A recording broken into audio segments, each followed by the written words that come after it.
the face, the only face, the real face of women's basketball, period. She did it again, Caitlin Clark, shattering records, creating new viewership records for USA Sports. She did it again. Y'all keep running around trying to pretend like this person's the face of the league, that person's the face of the league because they've been here. The executive boardrooms at the WNBA headquarters have reportedly descended into complete chaos as league officials scramble to respond to a growing controversy tonight in what many have described as a stunning power move that sent shockwaves across the basketball world. Caitlin Clark reportedly delivered a firm message to league decision-makers fresh off breaking yet another historic record and earning Player of the Week honors. Clark did not focus on celebrating her latest achievement. Instead, she turned her attention toward league leadership, reportedly calling for the immediate reinstatement of Sophie Cunningham following her controversial union ban, while making it clear that the situation needed to be addressed to truly understand the level of concern now spreading through network executives and administrative committees. You have to look at the political controversy that sparked this major showdown in the first place. Sophie Cunningham, one of the most respected, hard-nosed and favorite personalities in modern women's basketball, was reportedly hit with a controversial union restriction that left many fans frustrated rather than rewarding merit and on-court toughness. Critics argue league officials chose backroom politics, sidelining Cunningham while believing the public would simply move on, but according to many observers they made one major mistake. They completely underestimated Caitlin Clark's loyalty to authenticity. More than 50 years of sports business, Darren Rovell is telling the truth. Leagues and unions have long forbidden using derogatory NIL. The most popular NBA student example of this is the Reggie Miller choke and crotch grab. There she is, Helen of Troy. Sophie Cunningham herself. They generally do not know how to run a marketing campaign. Folks, when I first saw this, I was like, dude, who is this troll? Who is this troll? But then I looked at the source and I was like, oh, this is a real source. This isn't some Joe Schmo. Caitlin Clark did not send a polite email or release a carefully written corporate statement through a public relations team. Instead, she stepped directly into the spotlight, slammed her hand on the table, and reportedly delivered words that many believe will be remembered for years. Bring Sophie Cunningham back and remove the ban, or you are going to ruin yourselves. Every word that came from Clark carried enormous value both on and off the court. She openly challenged the league gatekeepers, accusing them of hurting their own platform, while making it clear she would not stay silent if the league continued to mistreat respected stars who helped build the game alongside her. The financial reality now facing the WNBA has become a major concern for league officials and broadcast partners. Whenever Caitlin Clark steps onto the court, television numbers surge to remarkable levels, drawing more than 1.4 million dedicated viewers who tune in specifically to watch her play. But without Clark, those broadcast numbers reportedly fall dramatically almost as quickly as they rise. Lady right here, Sophie Cunningham. So that takes us back to Darren Rovell. The WNBA Players Association is currently prohibiting licensees from using the Sophie Cunningham point, saying that it is, quote, derogatory. What? That is absurd. And if I was Sophie Cunningham, I would be kicking and screaming. What? I saw this and was like, oh, this league is ate up with the perpetually offended. The most viral moment of the year can't get licenses because you got players that were offended by it. Remember all the people online? Oh, that's so disrespectful to black women. By reportedly putting her star power on the line in defense of Sophie Cunningham, Caitlin Clark showed just how much influence she carries across the sport. She proved in one powerful moment that those 1.4 million fans are not simply connected to the league's corporate brand, but to her personally. Behind closed doors at corporate headquarters, high-level meetings have reportedly turned into tense discussions filled with urgency and growing frustration. Network producers who had already sold millions of dollars in prime-time advertising are now making emergency calls to league executives trying to protect their biggest investments. How do you explain to major sponsors that your biggest superstar is willing to challenge the league over what many see as an unfair player ban? The gatekeepers who spent years exercising administrative control over players are now facing a difficult reality. According to this narrative, they have very few options remaining. They either respond to Caitlin Clark's concerns or risk watching the entire situation grow into an even bigger crisis on the national stage. Like, is Caitlyn going to be your superstar? And your Batman, and Kelsey, your Robin. The fact that this even has to be a conversation is why this thing needs to be split apart. The Indiana Fever, when Caitlyn and Kelsey play, yes, they're effective because they're both really, really great basketball players. I mean, well, Kelsey, she could score. She don't do nothing else, but she could score the hell out the basketball. But the fact that there's no pecking order established, it's like a free-for-all, that is the problem. That's the problem. The Dallas Wings established a pecking order. The Las Vegas Aces established a pecking order. The Liberty established a pecking order. Like all these other superstars, or not other stars, because they're not superstars because people don't really watch them. But all of the other great players, LA Sparks, Kelsey Plum, there's a pecking order. The Indiana Fever is the only place where there's no real pecking order. And that's the problem.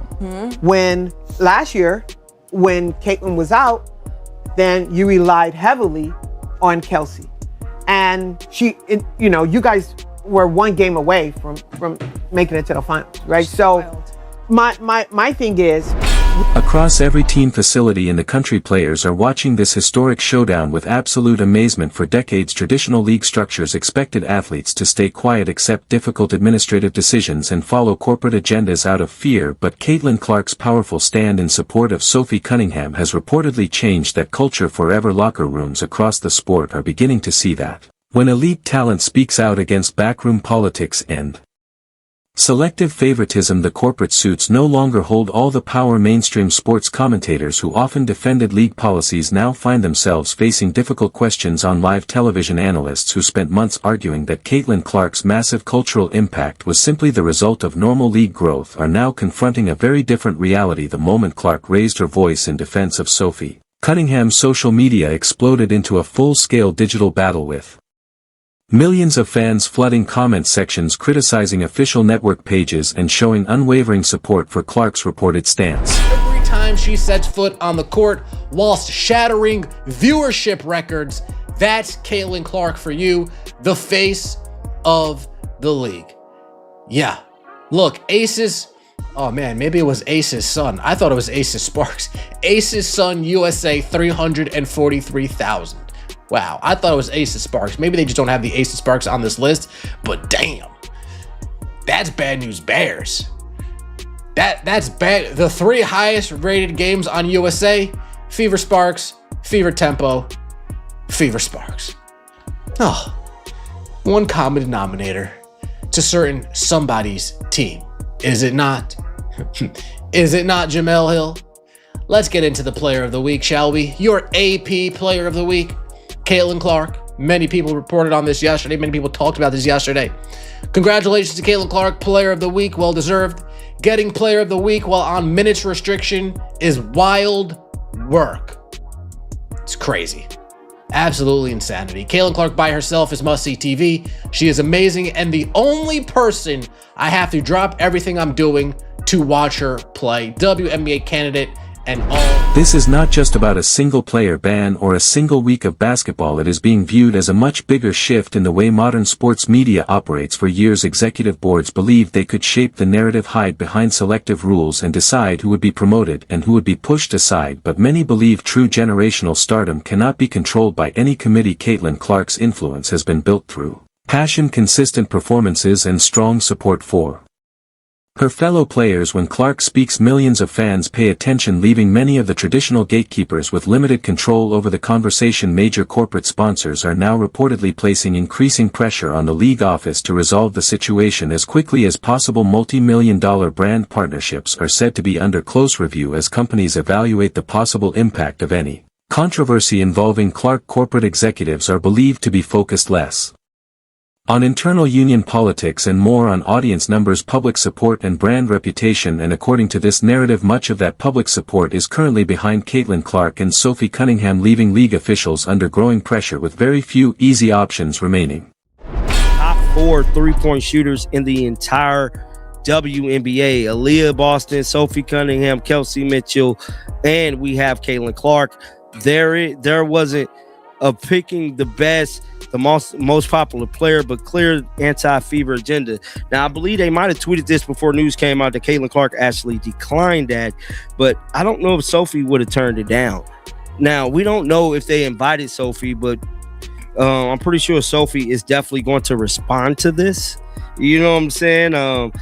I do know Sophie do respond to people. If we like add her a bunch of times on Twitter, try to see why, like, got to be something we could do. Sophie Cunningham as of right now is 43%, Aaliyah Boston 46%, Kelsey Mitchell 42%. Wow, bro. So technically Aaliyah Boston is the best three-point shooter right now in the whole W. Wow, bro. Where's AZ Flood at? Wow. It's definitely going to be a boring three-point contest, but I want to know you guys' thoughts down in the comment section right now. Make sure you guys keep them bills on. I will be back with more content. The public response to this reported ultimatum has grown into a powerful cultural wave. Fan groups across every major platform have reportedly begun organizing large viewership campaigns, with some promising to turn off their televisions whenever games air without Caitlin Clark or Sophie Cunningham. The message from many fans has become loud and clear. They want fairness, respect, and authentic competition, and many say they are willing to see league ratings decline if executives refuse to address their concerns. The line has now been drawn, and according to this narrative, there is no easy way back for the front office. Administrative gatekeepers may try to reshape the conversation, release damage control statements, or rely on legal explanations, but many supporters believe the public has already made up its mind. Caitlin Clark has reportedly used her record-breaking platform to stand beside fellow players, challenging what critics describe as a corporate system and reinforcing the belief among her supporters that true greatness will always rise above politics and administrative controversy. Just proud of our group, and obviously a lot of people stepped up in AB's absence, and obviously KK, was incredible tonight too. You said you could tell before the game started. Was there a moment or point in time where that happened? Did a specific thing happen? How did that feeling come for you? I mean, I feel like, I don't know, I feel like you just have to believe you're going to have those type of nights, and you have to visualize having those type of nights, and I feel like that's what I did. And it's not always going to go your way. Sometimes there's going to be a stretch where the ball's not going through the rim, and you can't get discouraged. And I know all the time and the work that I've put in, and people believe in me, and more than anything I believe in myself. And you just got to dig your feet in a little bit, and when it's not going your way, nobody cares. And find a way to make it better, and find a way to help your team win and make this team better. And I feel like that's what I always try to do.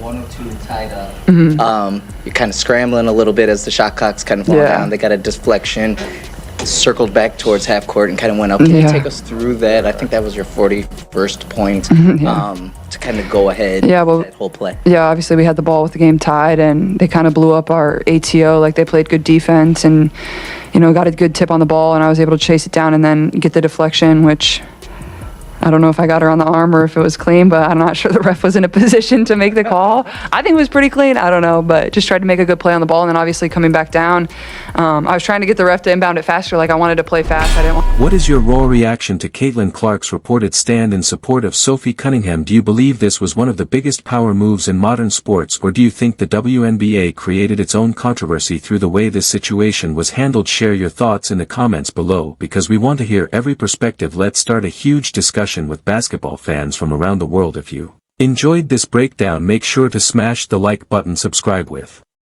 notifications turned on so you never miss another major WNBA update, and share this video with every fan who wants to stay informed. Thanks for watching, and we will see you in the next big basketball breakdown.